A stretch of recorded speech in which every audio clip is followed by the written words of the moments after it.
Baiklah, Assalamualaikum warahmatullahi wabarakatuh. Kami dari kelompok 3 akan menjelaskan tentang modul 5 untuk syarat ujian akhir semester dari Bapak Rizky. Sebelum menjelaskan modul 5, di sini saya akan memperkenalkan anggota kelompok 3 itu sendiri. Yang pertama ada Disya Yuke Farhana dengan akhir NIM 034, ada Muhammad Rekendi Setiawan dengan akhir NIM 199, ada Ersyad Nur Ali dengan akhir NIM 248, ada Dwi Rahmalia Sari dengan akhir NIM 267, ada Nur Uliana Aprianti dengan akhir NIM 269, dan ada saya sendiri Liswa Yuningsi dengan akhir NIM 277. Baiklah, di sini kelompok kami akan membahas mengenai modul 5 yang terkait siklus perolehan dan pembayaran beban dibayar di muka. Yang pertama, pastinya kita buka dulu di buku hijau modul 5 itu di halaman 133, sedangkan untuk lembar jawabannya kita buka di buku 2 yang warna oranye di halaman 97. Baiklah, step awalnya akan saya jelaskan sendiri.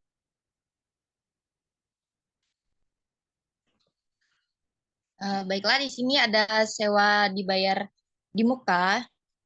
Yang pertama, kita mulai dari prosedur audit, yaitu terkait sewa dibayar di muka. Di sini sudah ada daftar-daftar sewanya.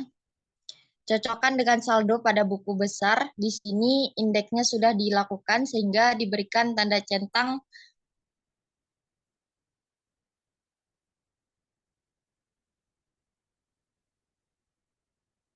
Lalu yang kedua ada periksa surat kontrak sewa atau rental agreement untuk perjanjian baru, sedangkan untuk perjanjian lama, lihat ke kertas kerja tahun sebelumnya. Di sini juga prosedur auditnya sudah dilakukan sehingga diberikan tanda centang. Lalu ada yang ketiga, periksa kebenaran perhitungan sewa dibayar di muka untuk tahun berjalan dengan memperhatikan periode berlakunya masa sewa. Lakukan rekonsiliasi dengan biaya sewa di pos-pos laba rugi. Nah, di sini diberikan indeks G seperti yang kita lihat pada halaman 10 di buku 1 yang warna hijau. Di situ ada keterangan bahwa indeks G adalah tentang beban dibayar di muka. Jadi, centang.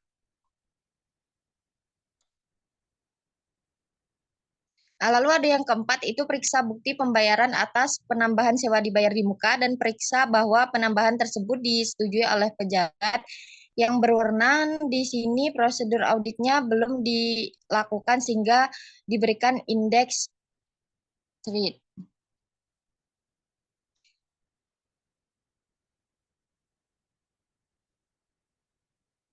Yang kelima, pisahkan antara biaya kontrak jangka pendek dengan jangka panjang. Di sini juga prosedur auditnya belum dilakukan sehingga diberikan indeks street.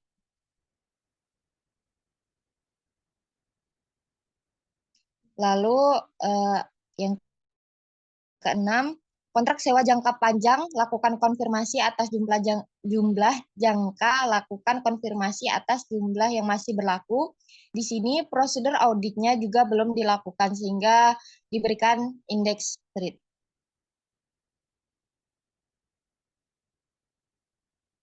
Lalu yang ketujuh, peraturan perpajakan yang berlaku untuk biaya sewa telah ditaati. Di sini prosedur auditnya sudah dilakukan sehingga diberikan indeks centang.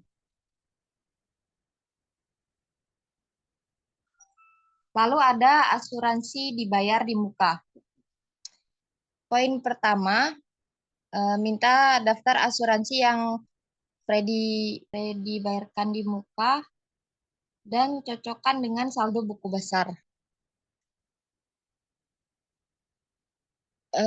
Di sini sudah di sini maka diberikan indeks centang. Lalu yang kedua, polis asuransi dan bukti pembayaran premi asuransi. Bila polis 2 tersebut disimpan oleh bank, lakukan konfirmasi kepala bank yang bersangkutan. Di situ diberi indeks centang karena sudah dilakukan. Yang ketiga itu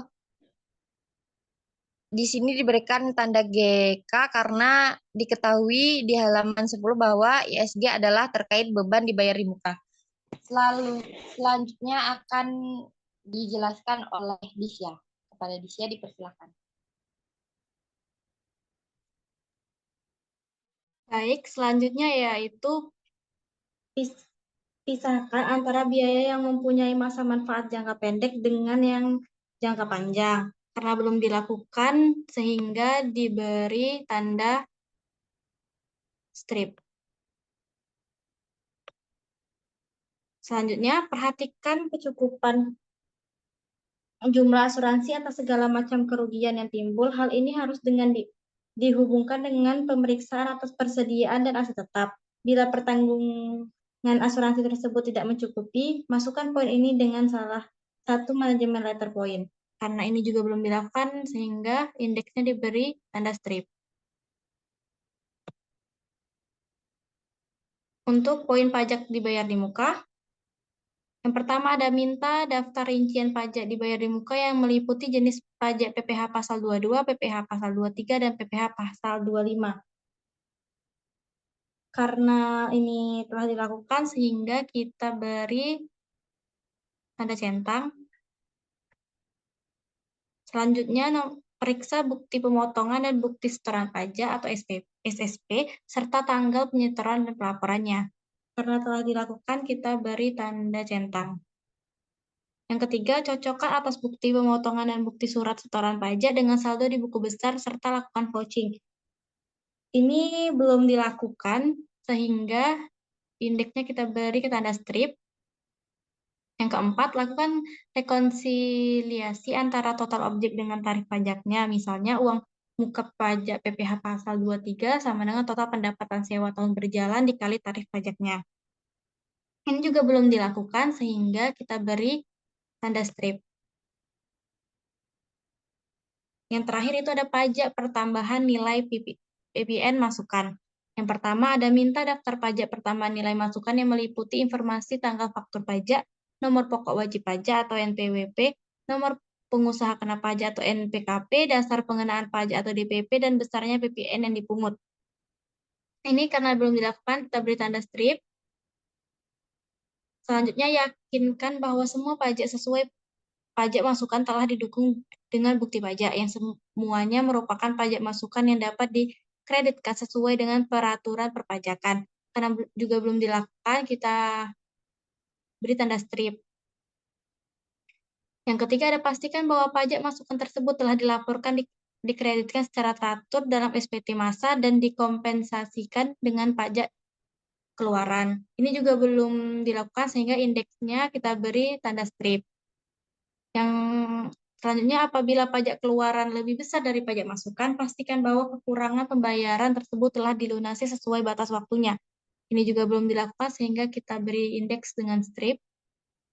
Selanjutnya, nomor 4, apakah ada perbedaan saldo neto pajak masukan dikurangi pajak keluaran antara buku besar dengan SPT masa? Pelajarilah sebab-sebabnya, terutama untuk saldo pertanggal neraca atau laporan posisi keuangan.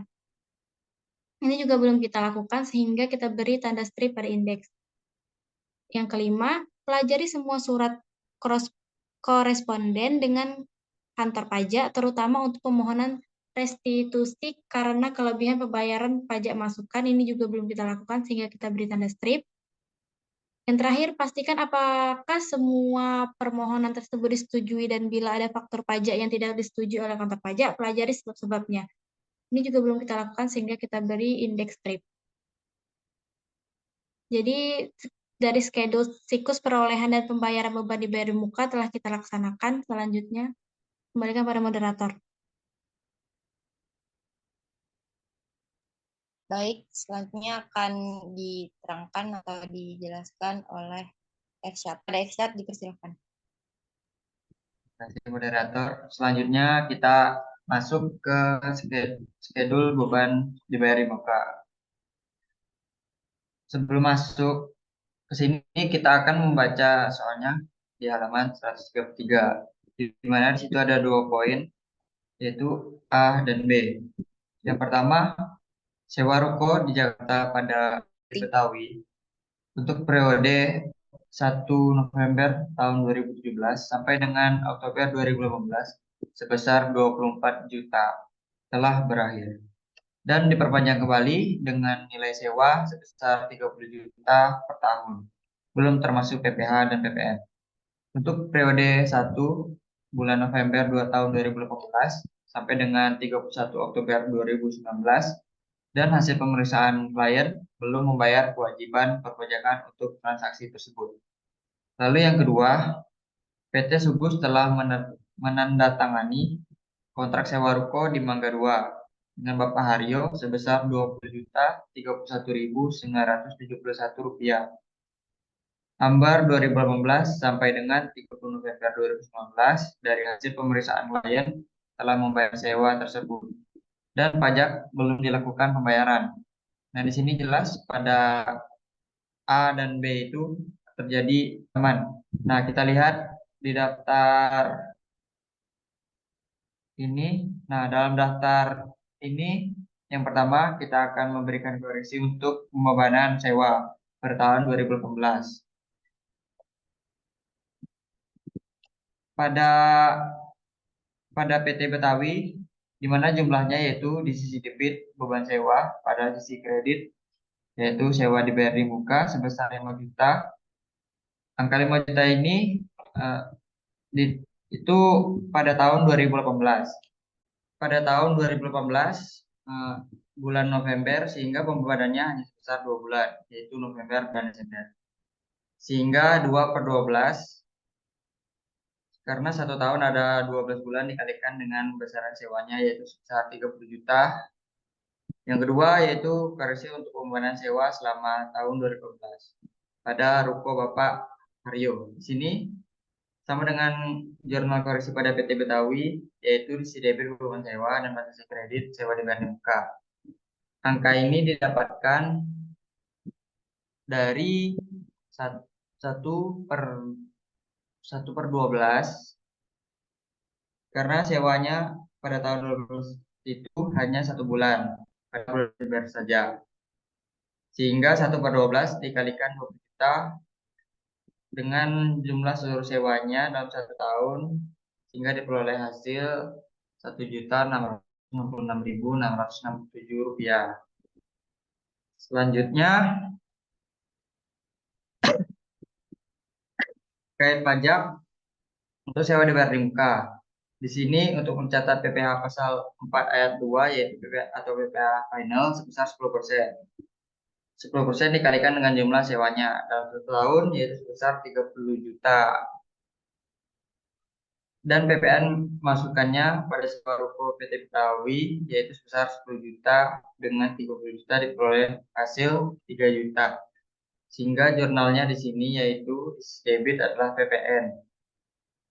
Masukan dan di sisi kredit adalah utang PPh pasal 4 ayat 2 atau PPh final. Nah, untuk jumlahnya ini yaitu 10% dari jumlah sewa sebesar 30 juta sehingga diperoleh hasil 3 juta. Selanjutnya yaitu pajak untuk sewa dibayar di muka serta sewa di ruko Mangga 2 yaitu seperti tadi. Tarifnya sebesar 10% dari total sewanya yaitu 10% dikalikan 20 juta. Sama yaitu di sisi debit adalah PPN, masukan dan sisi kredit adalah utang. PPh pasal 4 ayat 2 sebesar 2 juta. Saya kembalikan ke moderator. Baik, terima kasih atas penjelasannya Irsyad. Selanjutnya, penjelasan selanjutnya akan dijelaskan oleh Nur Uliana Aprianti. Kepadanya kami persilahkan. Baik, terima kasih kepada moderator. Nah, di sini sesuai dengan halaman di buku 2 halaman 101 indeks, Di sini sudah diketahui bahwa nilai polis asuransi bangunan sebesar 2 miliar, premi yang dibayar sebesar 15 juta pada periode tanggal 1 bulan April 2017 sampai dengan 31 bulan Maret 2018. Cara mencari beban asuransinya itu dikarenakan di sini ada 9 bulan, maka 9/12 dikali dengan nilai premi yang dibayar sebesar 15 juta, maka dapat beban asuransinya sebesar 11.250. Oke. 11.250. Selanjutnya, ada aset yang diasuransikan yaitu perabot dan peralatan kantor dengan nilai polis 200 juta, premi yang dibayar 1.200.000 untuk periode tanggal 1 April 2017 sampai dengan 31 Maret 2018. Itu sebesar 9 bulan, itu dikali 9/12 dikali dengan nilai premi yang dibayar 1.200.000, maka hasilnya 900.000 untuk nilai beban asuransinya. Baik, selanjutnya akan saya kembalikan ke moderator. Terima kasih. Baik, terima kasih Nur Uliana atas penjelasannya. Selanjutnya akan dijelaskan oleh Dwi Ramalia. Kepada Dwi, saya persilahkan. Oke, sip. Baik, terima kasih moderator. Di sini saya akan melanjutkan aset yang diasuransikan kendaraan bermotor. Nilai polisnya itu sebesar 1 miliar dengan premi yang dibayarkan itu sebesar 3 juta rupiah. Nah, untuk beban asuransi di sini kendaraan bermotor itu dari bulan 6 2018 sampai dengan bulan 12 2018, yang mana itu jaraknya ada 7 bulan. Maka untuk perhitungannya itu 7/12 dikali 3 juta sama dengan 1.750.000. Selanjutnya ada aset yang diasuransikan persediaan. Nilai polisnya itu sebesar 2 miliar dengan premi yang dibayar sebesar 10.800.000. Untuk beban asuransi di sini dari bulan 7 2018 sampai dengan bulan 12 2018 itu ada 6 bulan. Maka perhitungannya 6/12 dikali 10.800.000, maka akan mendapatkan hasil 5.400.000.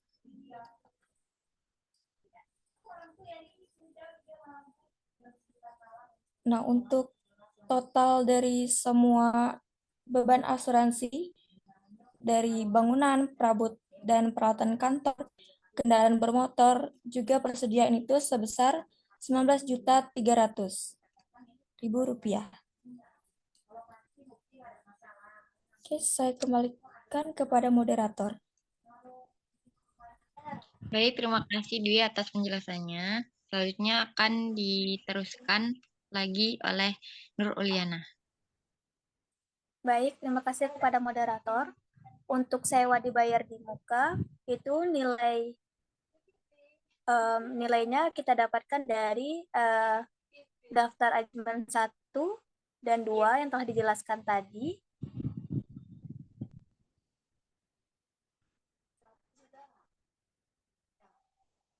1 dan 2 sebesar 6.666.667 rupiah. Sehingga per audit 31 Desember 2018 berjumlah 43.333.333 rupiah. Untuk asuransi dibayar di muka, kita dapatkan dari adjustment 5. Adjustment 5 yang mana mempunyai jurnal beban asuransi pada asuransi dibayar di muka sebesar 19.300.000 sesuai yang telah dijelaskan tadi sebelumnya. Maka kita masukkan angkanya di 19.300.000 Sehingga per audit 31 Desember 2018 untuk asuransi dibayar di muka sebesar 10.700.000. Sehingga total keseluruhan per audit 31 Desember 2018 sebesar Rp54.033.333. Baik, terima kasih. Saya kembalikan kepada moderator.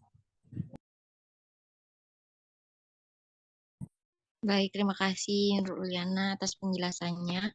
Baik, yang terakhir penjelasannya akan dijelaskan oleh Rakendi. Kepada Rakendi dipersilahkan. Terima kasih moderator. Nah, di sini ada tanggal 6 bulan 2 2018. Kenapa di sini tanggal 6 Februari? Karena untuk pembebanan pajak di bulan Januari itu dibayarkan pada awal bulan Februari.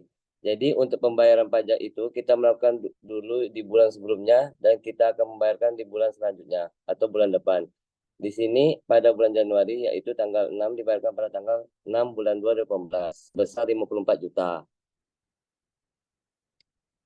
Total jadi 54 juta. Nah, pada bulan Februari, tanggal 6 bulan 3 2018 itu sebesar 44 juta.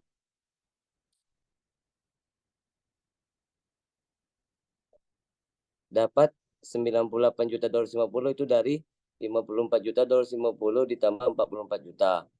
Pada bulan Maret dan seterusnya sampai bulan November diperoleh total kumulatif dari pembayaran pajak yaitu sebesar 494.250.000.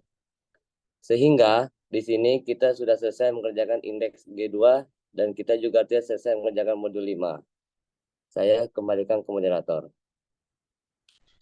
Baik, terima kasih Rakendi atas penjelasannya. Sekian yang bisa kelompok kami jelaskan tentang modul 5. Bila ada kekurangan kami mohon maaf. Kami akhiri. Wassalamualaikum warahmatullahi wabarakatuh. Waalaikumsalam warahmatullahi wabarakatuh.